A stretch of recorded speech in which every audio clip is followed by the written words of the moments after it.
देश विदेश की सच्ची खबर सच के साथ आप देख रहे हैं national India news. National India news में मैं प्रीति आप सभी का स्वागत करती हूँ।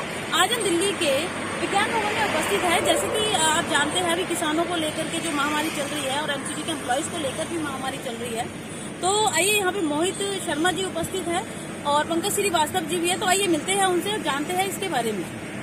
जानते हैं मोहित शर्मा जी से भी हम, जैसे कि अभी जो महामारी चल रही है उसके रहते भी लोगों को जो अभी जो समस्या है वो किस हद तक लोग परेशान हो रहे हैं। मोहित जी, आपका क्या कहना है इसमें? देखिए, देश एक बहुत ही दुर्भाग्यपूर्ण स्थिति से गुजर रहा है। देश के ऊपर जो आर्थिक संकट मंडरा रहा है, देश के लोगों के ऊपर जो आर्थिक संकट मंडरा रहा है, दूसरा तमाम सरकारी संपत्तियों के बिक जाने से जो लोगों के ऊपर संकट जो आ रहे हैं, जिन लोगों की नौकरियां जा रही हैं या फिर आप जो प्राइवेटाइजेशन करते जा रहे हैं, उससे देश के लिए एक आर्थिक संकट खड़ा होता जा रहा है। दूसरी बात, आज आपको देश का किसान अगर सड़क पर बैठ जाता है तो आपको बहुत ही आपत्ति हो रही है। आप कह रहे हैं कि लाखों करोड़ों का नुकसान हो रहा है। एक बात आप मुझे बताइए कि क्या जब 6 महीने बिना आपने किसी से पूछे लॉकडाउन देश के अंदर लगाया था, कोरोना तो आज भी देश से ख़त्म नहीं हुआ, तो आपने कैसे इस टाइम बैठे हैं और जो कहते हैं कि नहीं, जो किसान कर रहे हैं बहुत अच्छा कर रहे हैं, उनको शाबाशियाँ तो देते हैं, मगर घर से निकलकर कभी उन्होंने उस चीज़ का किसी और को आश्वासन नहीं दिया, लोगों को आश्वासन नहीं दिया। उसके बारे में आपका क्या कहना है? देखिए, जो लोग बैठे हैं और देश के किसान को कम से कम किसान मानने हैं और उसका हौसला बुलंद कर रहे हैं, उसका हौसला घटाने के बजाय उसका हौसला बुलंद कर रहे हैं, भले ही वो घर में बैठे हैं। हर किसी व्यक्ति के साथ कोई ना कोई परिस्थिति होती है, कोई ना कोई मजबूरी होती है, जिन परिस्थिति और मजबूरियों के आगे वो व्यक्ति बंधा हुआ होता है। समझ रहे हैं? तो हम उन परिस्थितियों को समझते हैं, बखूबी तौर पर समझते हैं। लेकिन आप किसान का समर्थन कर रहे हैं, भले ही घर बैठे। तो आप अगर प्रजातंत्र में रहते हैं, लोकतंत्र में रहते हैं, तो आपका फ़र्ज़ है कि बोलिए, लिखिए, और अगर आप बोलेंगे लिखेंगे नहीं तो गूंगे हो जाएंगे और आपके और हमारे ऊपर चाय वाले और समोसे वाले ही राज करेंगे। तो प्रजातंत्र और डेमोक्रेसी में रहते हैं तो बोलना और लिखना हमारा अधिकार है। तो वो लोग जो किसान को समर्थन कर रहे हैं, किसान को मानते हैं कि किसान है, तो हम लोग उनका भी शुक्रिया अदा करते हैं। कई लोगों ने सर ये भी कहा है कि ये जो लड़ाई है किसानों की, वो सिख समुदाय की लड़ाई बना दी गई है। उनके बारे में आपका क्या कहना है सर? कई लोग नहीं कह सकते हम ऐसा। मैं आपको बताऊं कि ये लड़ाई अब पूरे देश के किसानों की हो चुकी है। ये लड़ाई देश के, आपने देखा महाराष्ट्र के भी किसान यहाँ आ रहे हैं, उत्तर प्रदेश का तमाम किसान यहाँ मौजूद है। राकेश टिकैत साहब भी यहाँ पर खुद मौजूद हैं और तमाम उनके समुदाय के लोग, जयंत चौधरी से लेकर तमाम बड़े बड़े पॉलिटिशियंस, लीडर अखिलेश यादव, मायावती, कांग्रेस के तमाम लीडर्स, दिग्विजय सिंह से लेकर और बड़े बड़े तमाम politicians leader, captain Amarinder Singh और तमाम पॉलिटिशियंस जिनको जो भी पार्टियाँ सपोर्ट कर रही हैं, कांग्रेस हो या फिर आपका सपा हो, बसपा हो या अन्य और राजनीतिक दल जो सपोर्ट कर रहे हैं वो किसान को, निश्चित तौर पर देश के किसान के साथ में खड़ा होना कोई आपत्ति नहीं है। चाहे कोई भी हो, आप और मैं ही क्यों ना हो, देश के किसान के साथ खड़ा होना कोई अपराध नहीं है। वो देश का किसान है, जनव्यापी आंदोलन है।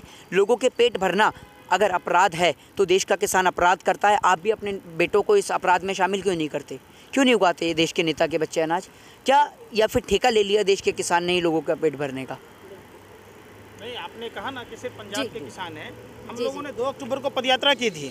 राष्ट्रपिता महात्मा गांधी जो 103 साल पहले बिहार से चंपारण से कॉन्ट्रैक्ट फार्मिंग के विरोध में सत्याग्रह किया था, हम लोगों ने उनके समाधि स्थल से सत्याग्रह स्थल तक की दूरी तय की थी। वहाँ चौधरी मिल गई तो वो कह रहा हम धरना नहीं करेंगे। तो हम लोग लगातार, मैं तो खुद बिहार से आता हूँ, जहाँ APMC एक्ट के तहत 2006 में बाजार समितियाँ ख़त्म कर दी गई। वहाँ के किसानों की स्थिति देखिए बद से बदतर हो गई। हमारे यहाँ हर साल बाढ़ आती है, कोसी, कमला, गंडक, बागमती, महानंदा नदियों पर, तो सरकार उस पर नहीं ध्यान दे रही है, जिससे जान माल का नुकसान हो रहा है। सरकार की मंशा, जो कहता था माँ गंगा का लाल, वो निकला अंबानी अडानी का दलाल। रामू काका को सिर्फ अंबानी अडानी की दलाली आती है। देश के किसानों की आत्मीय संवेदना को नहीं समझ पा रहे। जो लोग जब विपक्ष में थे तो कहते थे ये देश के दूसरे भगवान आए हैं, ये भगवान आए हैं, तो अब उन भगवानों में इनको शैतान कहाँ से नजर आने लगा? क्यों नहीं वो मिलते हैं? क्यों नहीं उनसे जनसंवाद किया जाता है? जो भारतीय जनता पार्टी नंबर जारी करती है अपने सदस्य अभियान के लिए, जो भारतीय जनता पार्टी ढोल नगारे बजाती है, जो भारतीय जनता पार्टी कोरोना आपदा के समय फूल बरसाती है, दिए टॉर्च मोमबत्ती जलाती है, जो Bharatiya Janata party CA NRC के समय बाहर के मुल्कों के लोग, उन लोगों को नागरिकता देने की बात करता है और अपने ही लोगों को भूखे, अपने मुँह में ला लिया, पहुना के मुँह में छाली। आप समझिए कि देश में किस तरीके के हालात पैदा किए जाते हैं। आखिर जितने भी कांड हुए देश में, उन षड्यंत्रकारियों के ऊपर कार्रवाई क्यों नहीं होती? JNU में आपने देखा होगा, कोमल शर्मा AVP की थी, भाजपा से रिलेटेड। कपिल गुज्जर भाजपा का आदमी, जिसको आप सोशल मीडिया वायरल होने के कारण उसको भाजपा ने हटाया। कपिल मिश्रा, बहुत शर्मनाक बात है, जो देश के प्रधानमंत्री को सेक्स रैकेट में शामिल होने और ISI का एजेंट बताया, दिल्ली विधानसभा में ऑन रिकॉर्ड है, वो आदमी को भाजपा महिमा मंडन करती है। ये रिश्ता क्या कहलाता है? ये सवाल पूछा जाता है जिसने दिल्ली दंगे कराए। जब जज ने संज्ञान लेने की बात की, जज को ही रातों रात ट्रांसफ़र कर दिया गया। जिन मौलानाओं को गद्दार कहा जा रहा था उनको भाजपा में ज्वाइन करा लिया, जीजा जी आइए। जिन महिलाओं को बाजारू बेश्या तक कहा गया, उन महिलाओं को बहन जी कह के करते। किस तरीके से आपने देखा होगा, देश में फारूक अब्दुल्ला के साथ सरकार में थे तो देशभक्त था, जब नहीं है तो देशद्रोही है। महबूबा के साथ यही कांड हुआ, 3 साल सरकार में रहे तो सब कुछ ठीक था।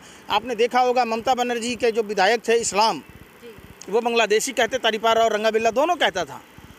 आज वो देशभक्त कैसे हो गया? ज्योतिराज सिंधिया को देशभक्त कैसे मानने लग गए? कैसे चंदन तस्कर वीरप्पन की बेटी पाक साफ हो गई? ये तमाम मुद्दे हैं। आप देखेंगे शारदा घोटाला का जिक्र किया जाता था बंगाल में, मुकुल राय शुभेंदु अधिकारी पर। वो शारदा घोटाला का भी तो जब से बीजेपी में आया क्लीन चिट हो गया। ये माँ गंगा को भी फेल कर दिया।